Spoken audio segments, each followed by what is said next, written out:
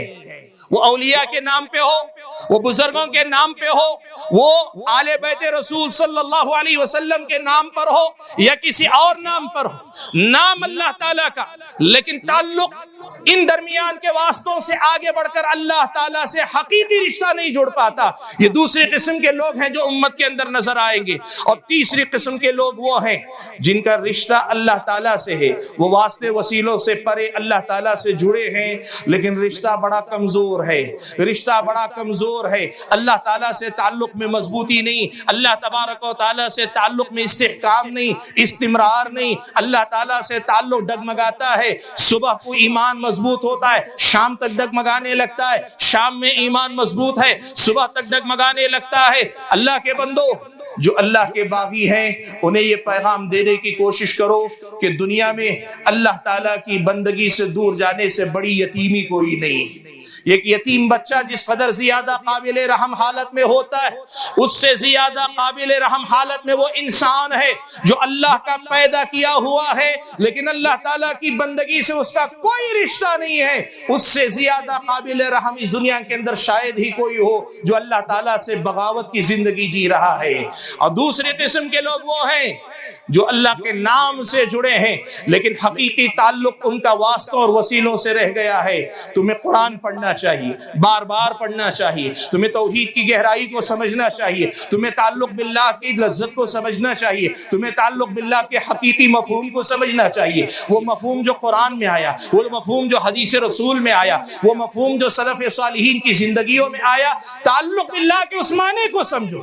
وَإِذَا سَأَلَكَ عِبَادِي عَنِّي فَإِنِّي قَرِيبٌ أُجِيبُ دَعْوَةَ الدَّاعِ إِذَا دَعَانِي فَلْيَسْتَجِيبُوا لِي وَلْيُؤْمِنُوا بِي لَعَلَّهُمْ يَرْشُدُونَ. جب میرے بندے آپ سے میرے بارے میں پوچھیں تو آپ کہیں میں قریب ہوں, پکارنے والے کی پکار کا میں جواب دیتا ہوں. فَلْيَسْتَجِيبُوا لِي, وہ مجھے کو پکارے, وَلْيُؤْمِنُوا بِي, مجھے پر ایمان رکھیں, لَعَلَّهُمْ يَرْشُدُونَ, شاید کہ وہ اصلاح معاشرہ میں کامیاب ہو جائے, شاید کہ وہ کامیاب ہو جائیں. اللہ کے بندو تعلق باللہ کی اس حقیقت کو سمجھو. اور رہے ہمارے وہ بھائی اور بہنیں جو اللہ کے فضل و کرم سے ان دونوں جرائم یا غلطیوں سے پاک ہیں لیکن اللہ سے تعلق نام کا ہے بڑا کمزور سا ہے، محبت ہے لیکن محبت کمزور ہے، ڈر ہے لیکن ڈر کے اندر خلل ہے، اللہ سے امیدیں ہیں لیکن دنیا سے بھی امیدیں جوڑ کر رکھے ہیں، بے عملی، کم عملی، گناہوں والی زندگی میں ہم اور آپ جی رہے ہیں. اللہ کے بندو، اللہ کی محبت کی ایک لذت ہے، اللہ سے تعلق کا ایک مزہ ہے، اللہ سے رشتہ مضبوط کرنے کا ایک بہت ہی بڑا اس دنیا کے اندر مزہ ہے جسے چکھنے کے لیے ہم اور آپ کو اپنے آپ پہ محنت کرنی پڑے گی. وقت اجازت نہیں دیتا کہ میں آپ کے سامنے تعلق باللہ کے حوالے سے بہت زیادہ باتیں کروں، لیکن آپ کے سامنے دو بنیادی حدیثیں ذکر کر دیتا ہوں. ان دو حدیثوں کو آپ سنو. پیارے نبی صلی اللہ علیہ وسلم کے پاس ایک صحابی آئے، کہنے لگے اللہ کے نبی ان شرائع الاسلام قد کثرت علی. اللہ کے نبی یہ جو شریعت کے احکام ہیں، مسائل ہیں، تعلیمات ہیں، ہدایت ہیں، یہ بہت زیادہ ہو گئی ہیں. یعنی یوں سمجھیے وہ یہ کہنا چاہ رہے ہیں ایک پکڑتا ہوں تو دوسری ہاتھ سے نکل جاتی ہے، ایک پہ توجہ دیتا ہوں تو دوسری چھوٹ جاتی ہے. اللہ کے نبی دلنی علی امر اتشبث بہ. اللہ کے نبی کوئی ایک ایسی جامع تعلیم بتا دیجئے میں اس کو لازم پکڑ لوں تو ان تمام خیرات کا جامع وہ بن جائے، میری اپنی زندگی میں ہر طرح کے خیر کا مستحق ہو جاؤں. اللہ کے نبی نے فرمایا لا یزال لسانک رطبا من ذکر اللہ. تم اس بات کا خیال رکھو کہ تمہاری زبان اللہ کے ذکر سے ہمیشہ تر رہنی چاہیے، تمہاری زبان اللہ تعالیٰ کے ذکر سے ہمیشہ تر رہنی چاہیے. اور اللہ کے نبی کے بارے میں صحابی نے خود یہ بات ارشاد فرمائی کان رسول اللہ صلی اللہ علیہ وسلم یذکر اللہ فی کل احیانہ. اللہ کے نبی ہر وقت اللہ تبارک و تعالیٰ کا ذکر کیا کرتے تھے. بھائیو یہ ذکر صرف الفاظ کے کی تکرار کا نام نہیں، یہ ذکر صرف اپنی زبان سے کچھ الفاظ کے ادا کرنے کا نام نہیں، یہ ذکر اللہ کی یاد ہے، یہ ذکر اللہ سے تعلق ہے. ہر بار جب بھی ہم ذکر کرتے ہیں اللہ سے تعلق کی تجدید کرتے ہیں، اللہ سے تعلق کو اور زیادہ تقویت دیتے ہیں. ہمارا اور آپ کا ذکر اللہ تبارک و تعالیٰ سے ہمارے رشتے کو مضبوطی عطا کرتا ہے، اور ہر ذکر کے ساتھ ہم اللہ تعالیٰ سے چند قدم اور قریب ہوتے ہیں، اللہ سے اور نزدیک ہوتے ہیں. اللہ کے بندو ذکر میں ہماری نماز بھی، قرآن کی تلاوت بھی، مختلف مناسبتوں سے سکھائے گئے اذکار بھی، صبح شام کے اذکار بھی، اور اس کے ساتھ ساتھ مقید نہیں مطلق ذکر جو کسی وقت کا پابند نہیں، چلتے پھرتے سبحان اللہ، الحمدللہ، اللہ اکبر، استغفر اللہ، لا الہ الا اللہ، لا حول ولا قوت الا باللہ. یہ جو چلتے پھرتے ذکر ہے اللہ کے بندو، توحید خالص کا کمال یہ ہے کہ بندہ اللہ کی محبت میں، اللہ کی عبادت میں، اللہ کی بندگی میں کچھ اس قدر ڈوبتا چلا جاتا ہے کہ ڈوبتے ڈوبتے پھر اسے اللہ تبارک و تعالیٰ کے ذکر کے علاوہ دنیا میں کچھ بھی اچھا نہیں لگتا. اللہ کے ذکر کے علاوہ اسے دنیا میں کسی چیز میں دل نہیں لگتا. معاف کرنا، ہم اور آپ اپنے آپ کو اہل حدیث کہتے ہیں اور شکر ہے اللہ کا کہ ہم ہیں، ایسا نہیں کہ نہیں، لیکن میرے بھائیوں ابھی ہماری توحید کو اس کمال کے درجے تک پہنچنا ہے جس درجے میں پہنچنے کے بعد ہم اللہ کے ذکر سے غافل نہ ہو. ابن قیم رحمۃ اللہ علیہ نے لکھا ہے کہ جو بندہ اللہ کے ذکر کا عادی ہو جاتا ہے وہ تھوڑی دیر کے لیے بھی اگر ذکر سے غافل ہوتا ہے تو اس کی کیفیت ایسی ہوتی ہے جیسے اس مچھلی کی جس مچھلی کو پانی سے نکال کے باہر ڈال دیا گیا ہو، وہ مسلسل تڑپتی رہتی ہے یہاں تک کہ یا تو اسے پانی میں دوبارہ ڈال دیا جائے جی اٹھتی ہے، یا پھر تڑپتے جان دیتی ہے. سبحان اللہ. میری اور آپ کی توحید کو وہ کمال کب نصیب ہوگا جہاں اللہ کے ذکر سے تھوڑی غفلت بھی ہم پہ اتنی شاپ گزرے. اللہ معاف فرمائے ہمیں، ابھی بہت لمبا سفر باقی، عمل کا بڑا لمبا سفر باقی، اصلاح کا بڑا لمبا کام باقی ہے. ہم علماء اور عوام، ہم خواص، سب کو محنت کرنے کی ضرورت ہے. حقیقت یہ ہے کہ ہم نے ابھی اللہ تعالیٰ سے ویسا تعلق جوڑا نہیں جیسا تعلق اللہ تعالیٰ دیکھنا چاہتا ہے، اور جس دن ہمارا تعلق اللہ تعالیٰ سے ویسا جڑ جائے گا دنیا کی کوئی طاقت میرا اور آپ کا بال بھی باقا نہیں کر سکتی. یہ اللہ تعالیٰ کا وعدہ ہے. اِنَّا لَنَنْصُرُ رُسُلَنَا وَالَّذِينَ آمَنُوا فِي الْحَيَاةِ الدُّنْيَا وَيَوْمَ يَقُومُ الْأَشْهَادُ. اللہ کا وعدہ ہے اللہ رسولوں کی بھی مدد کرے گا، آخرت سے پہلے اس دنیا کے اندر ایمان والوں کی بھی مدد کرے گا.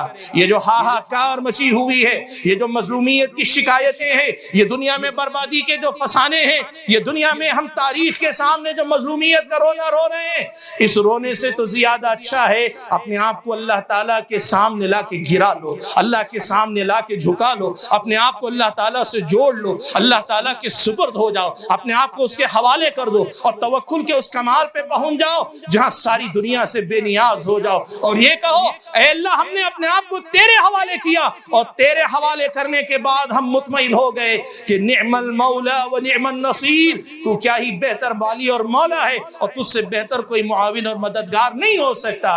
حاضرین گرامی قدر, بات کو مختصر کرتے ہوئے میں یہ بات آپ کے سامنے گنانا چاہوں گا, آپ اس بات کو کوئی ہوائی بات ہی نہ سمجھیں. وہ جو تنظیمیں جماعتیں کام کر رہے ہیں, خود ہماری اپنی جماعت اور جمعیت کو بھی سامنے رکھ کر میں کہوں, ان کو ماضی قریب کی شیخ الاسلام محمد بن عبد الوہاب رحمۃ اللہ علیہ, سعودی عرب کی جو موجودہ حکومت ہے, اس کی جو آج جو یہ ترقی ہے, ساری دنیا میں اس کی جو حیثیت ہے, آپ اسے تاریخی ایسی مثال کے طور پر اپنے سامنے رکھیں جہاں توحید پر محنت ہوئی, تعلق باللہ پہ محنت ہوئی, تو اللہ تعالیٰ نے نہ صرف یہ کہ معاشرے کو ان کے سدھار دیا, سوار دیا, بلکہ دنیا کی ساری نعمتوں کا محور اور مرکز اللہ تعالیٰ نے ان کو بنایا ہے.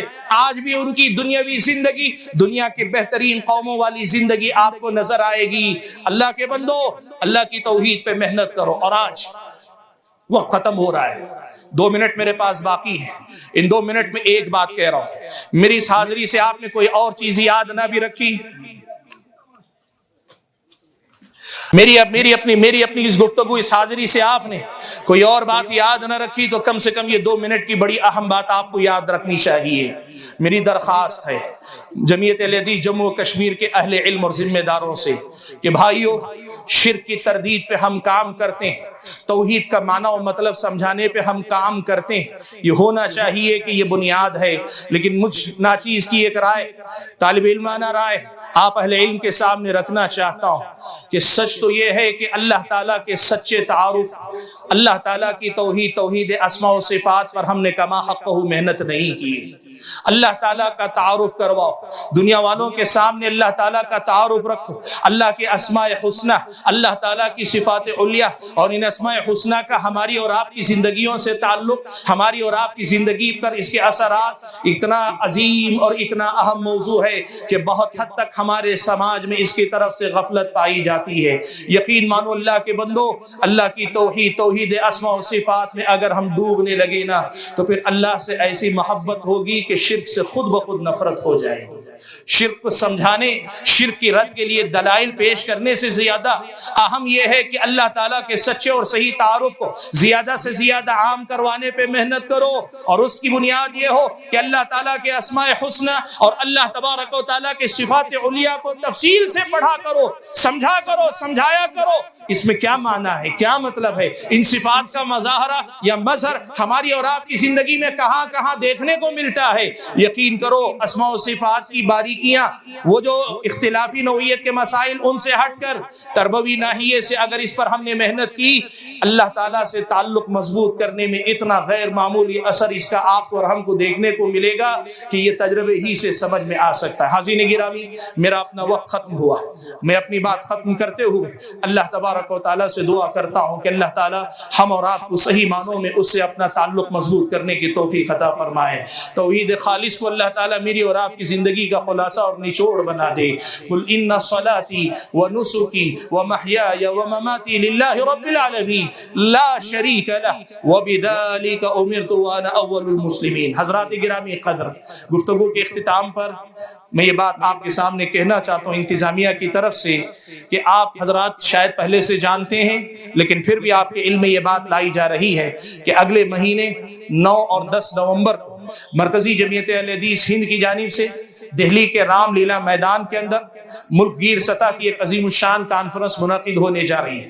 جمعیت اہل حدیث جموں و کشمیر کی طرف سے آپ کو دعوت دی جاتی ہے کہ اگر آپ کے فرائض اور واجبات میں خلل نہ پڑتا ہو تو پھر ضرور آپ وہاں تشریف لائیں اور لا کر وہاں دیے جانے والے علم و حکمت سے خود مستفید ہوں اور واپس لوٹ کر اپنے سماج کو بھی روشن کرنے کی کوشش کریں.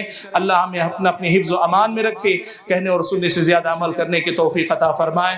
میں اپنی گفتگو کے اختتام پر جمعیت اہل حدیث جموں و کشمیر کا شکریہ ادا کرتا ہوں, بالخصوص صدر جمعیت فضیلت الدکتور عبداللطیف الکندی حفظہ اللہ کا کہ یہ آپ کی محبتیں ہیں کہ ہم معذرت نہیں کر پائے چلے آئے، لیکن اب ہم آپ کے شکر گزار ہیں کہ آپ نے اتنی بہترین سماعتیں ہمارے حوالے کی۔ ہماری یہ دعا ہے کہ اللہ تعالی ہمارے اس رشتے کو اللہ تعالیٰ کی رضا اور خوشنودی کی خاطر تا دم حیات باقی رکھے، آمین۔ وآخر دعوانا الحمد للہ رب العالمین۔